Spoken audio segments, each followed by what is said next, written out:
Vous avez la parole dans Ligne Directe chaque matin. Un Francilien, un message pour Noël. Nous mettons en avant chaque semaine une initiative solidaire dans notre région. Et c'est Honoré qui est avec nous ce matin depuis l'Essonne. Bienvenue Honoré. Bonjour. Tout va bien ce matin ? Ben oui, hein, c'est un peu matinal comme on dit, mais ça va. Merci d'avoir mis le réveil pour nous Honoré. Vous êtes président de l'association Louis Carlesimo qui organise des voyages, des événements pour les enfants malades dans les hôpitaux de l'Est de la région. 10 ans quand même que vous organisez ces événements et pour la première fois cette année, le voyage en Laponie, au pays du Père Noël, pourrait être compromis. En tout cas, ça s'annonce difficile. Expliquez-nous pourquoi. Nous avons, disons, ce serait la 13e année que nous faisons ce genre de voyage avec les enfants malades, gravement malades. Ces voyages se font avec toute une équipe médicale et paramédicale, bien sûr, autour, un encadrement que par des bénévoles. Donc, et cette année, malheureusement, nous avons eu au dernier moment une mauvaise nouvelle, si on peut dire. Un de nos partenaires, pour X raisons, je ne sais pas, peut-être que la situation financière n'est pas très favorable, mais nous a lâchés. Et malgré les promesses qui avaient été faites tout au long de l'année, nous comptions bien sûr sur cette aide précieuse, puisque l'année dernière, nous avons réussi à emmener 120 gamins. Et cette année, quand même. Oui, on loue un avion complet, il y a toute une organisation qui est très lourde, mais qui est aussi très rentable pour les enfants, puisque c'est des enfants, comme je disais tout à l'heure, gravement malades et dont certains, malheureusement, bien. Et là, on comptait sur cette promesse faite tout au long de l'année, et au dernier moment, c'est-à-dire qu'il y a un mois et demi avant le départ, on nous dit non, on ne pourra pas vous aider. Alors, ça a quoi comme conséquence ? Du coup, j'imagine moins d'argent pour organiser le voyage et moins d'enfants qui peuvent partir ? C'est-à-dire que c'est des voyages un petit peu particuliers du fait qu'il s'agit d'enfants atteints de maladies graves, en l'occurrence greffés, transplantés, trépanés, oui, c'est du lourd. Donc on a, nous, besoin d'un certain recul pour l'organisation de ce... Mais on prend aussi des engagements, puisqu'il faut réserver les hôtels sur place. Bien sûr. Il faut réserver l'avion. Donc les conséquences, c'est que ce voyage, jusqu'à il y a 3 semaines, il était annulé par manque de finances. Et nous avons eu la chance que le Parisien a fait un article. Sur cet article, il y a des gens qui ont réagi et qui, ma foi, petit à petit, on arrive aujourd'hui à avoir, grosso modo, une trentaine d'enfants. Et est-ce qu'on peut encore vous aider ce matin dans Bonjour l'Île-de-France, Honoré ? Bien sûr, puisque cette situation un petit peu, quand je dis un petit peu exceptionnelle, nous oblige aussi à réagir un petit peu à l'arrache ou à la va-vite. Et on a convenu avec l'hôtel sur place qui nous laisse la porte ouverte pour éventuellement accueillir une dizaine d'enfants supplémentaires suite, j'espère, et nous souhaitons, suite à cet appel à dons qui, j'espère, portera ses fruits. Et donc, pour le moment, bien sûr, nous avons bloqué un minimum d'enfants, mais on espère que si... Que vous pourrez... augmenter les effectifs. Honoré, juste à côté de vous, je le précise à nos téléspectateurs, s'affiche un QR code à flasher avec son smartphone pour accéder à la page de l'association, pour faire un don, pour vous accompagner. Le voyage se déroule quand exactement ? C'est très bientôt, je crois. Oui, bien sûr. Alors, nous partons du 12 au 15. QR code, bien sûr, il y a un virement PayPal qui est sur l'association, association Louis Carlesimo, faire un don, il y a marqué, il y a tout ce qu'il faut.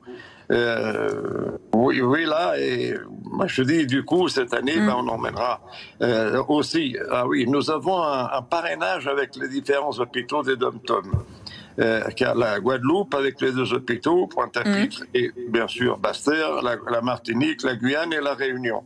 Et là, on a un partenaire un petit peu privilégié, c'est Air Caraïbes, qui nous emmène à titre gracieux ses enfants et qui, après, ici, on prend le relais, bien sûr, et on les emmène quelques jours, enfin les 4-5 jours, en Laponie. Alors, c'est aussi un des miracles, je dirais, de l'opération, puisqu'ils partent des DOM avec un 30-35 degrés, voire, et puis 2 jours après, on a... Il fait un peu plus frais en Laponie. Vous nous avez dit, Honoré, que ça faisait 13 ans que vous organisez ces voyages. Est-ce que vous avez... 13e ou 14e année, oui. Ça commence à faire pas mal. Vous devez avoir pas mal de souvenirs aux côtés de ces enfants hospitalisés, de ces enfants gravement malades. Est-ce que vous souhaitez en partager un avec nous, un moment qui vous a particulièrement marqué lors de ces nombreux voyages? Alors, ce voyage se fait avec la complicité, je dirais, de l'équipage, puisque c'est un voyage exceptionnel. On a un avion qui nous est réservé. Et puis, une fois que l'avion a pris son altitude de croisière, le pilote, il prend le micro, puis il annonce à ses passagers qu'il vient d'avoir un message, soi-disant que le Père Noël est dans les parages et qu'on risque peut-être... Alors, je précise que c'est des enfants de 6 à 12 ans, hein. Qui croient encore au Père Noël. Oui, alors, et à un moment donné, l'avion chahute un petit peu et le rideau s'ouvre. Et là, qui est donc à la cabine.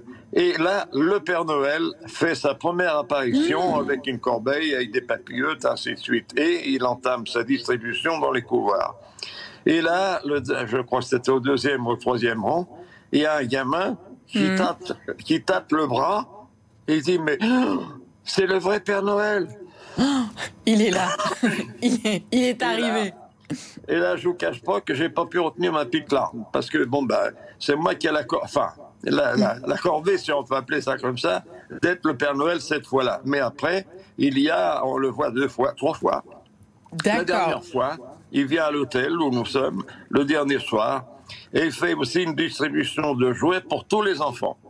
Et là, alors, là aussi, quand le Père Noël, parce que il y a l'étiquette, il dit « Marie-Louise », et la maman me dit « Mais le Père Noël, il me connaît ?» Ben, je le connais, le Père Noël, il connaît tous les enfants. Bah oui, évidemment.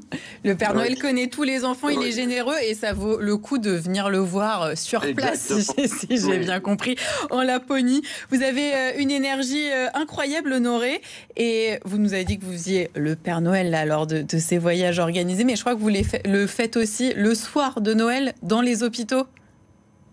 Bien sûr. Et le Père Noël ne peut pas laisser les enfants comme ça. C'est-à-dire qu'il y a, bien sûr, déjà, cette semaine, on attaque, avant de partir, le Père Noël va rendre visite à certains enfants, enfin aux enfants de certains hôpitaux, et en l'occurrence, là, nous allons à Bullion, dans le 78. Après, nous avons à l'Institut Gustave Roussy, le Père Noël sera là-bas. Le Père Noël sera aussi à l'hôpital de Bicêtre. Et puis, le pauvre papy, le jour de Noël, de 7h du matin à midi, il est à l'hôpital du Kremlin-Bicêtre et il réveille les enfants pour faire sa distribution de jouets, de friandises. Et puis voilà. Alors, et votre présence... Ouais, votre présence est tellement importante parce qu'il faut toujours se rappeler qu'évidemment il y a les soins médicaux et puis il y a tout ce qu'il y a autour des soins et ce qui est presque aussi important pour ces enfants, et c'est en partie grâce à vous qu'ils peuvent vivre ces moments d'émerveillement et ça change un peu de leur quotidien. Mais il y a toute une mise en scène, je dirais, parce que vous voyez, nous avons aussi un partenariat avec le 3e RPIMA, les parachutistes de Carcassonne. Et le Père Noël vient parfois en parachute à l'hôpital. Ah oui, carrément, on ne s'arrête plus. Oui. Bon, et selon la météo, il vient aussi en hélicoptère, donc il se pose à l'intérieur de l'hôpital de Bicêtre. Là, par exemple, le 19 décembre, il a prévu, ce pauvre monsieur, de se poser en hélicoptère à l'hôpital de Bullion, dans le 78, tout près de Rambouillet. Donc, c'est aussi ça, la magie de Noël. Les enfants, quand ils voient le Père Noël arriver, ils disent « Oh, mais c'est le vrai !» Vous voyez, donc il y a pas proprement dit que le Père Noël, il y a tout ce qui va autour. Et puis nous avons aussi des généreux partenaires, par exemple les magasins Carrefour. Je suis désolé, je ne veux pas faire de pub. Non, mais vous avez raison de citer ceux qui vous aident aussi. Honoré, merci beaucoup d'avoir été avec nous. On est un peu à court de temps. On aurait aimé discuter toute la matinée avec vous, mais je pense que les messages les plus importants sont passés ce matin dans Ligne Directe. Bravo pour votre engagement sans faille pour les enfants malades, et on va remettre le lien pour accéder au site de votre association pour vous aider, pour ceux que votre histoire a touché.